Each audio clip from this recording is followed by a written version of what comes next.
Zettelkasten. How strange that such a complicated German word is becoming a household name in the knowledge management niche. Basically, the Zettelkasten is a system for managing information, and it was first created by the German sociologist Niklas Luhmann. But if we translate this name into English, Zettelkasten would simply mean slip or note box, and that makes the concept much clearer for non-German speakers.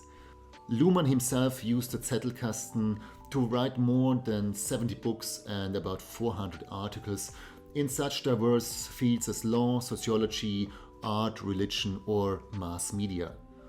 His Kasten helped him first to save knowledge, second to retrieve knowledge when needed, and third to find meaningful connections among different topics. This way he could discover new insights and develop better arguments. However, he used at his time physical notes, whereas nowadays you can use digital systems like Obsidian or Notion. By the way, check out my Zettelkasten template for Notion. The link is in the description of this video and you get 25% off on your purchase if you click on this link. The Zettelkasten is in a way a creativity machine that helps authors, researchers or students to come up with better ideas, because the Zettelkasten allows them to connect different ideas from different subjects, which allows them to gain new insights and ideas. That is because creativity is in a way simply the art of connecting different things and creating something new out of those connections. The Zettelkasten also resembles how our brain works.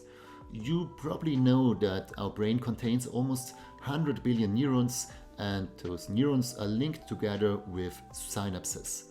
If you simply replace neurons with nodes and synapses with hyperlinks, you have a Zettelkasten. By creating a web of knowledge, you are building a system that creates unexpected connections, and that leads to creativity and deeper insights. So if you're looking at the Zettelkasten this way, it becomes clear that it is in fact the one system that deserves to be the name second brain. In my opinion, it's also superior to other second brain concepts like para by Tiago Forte. Of course, with this video, I don't want to diss Tiago's work.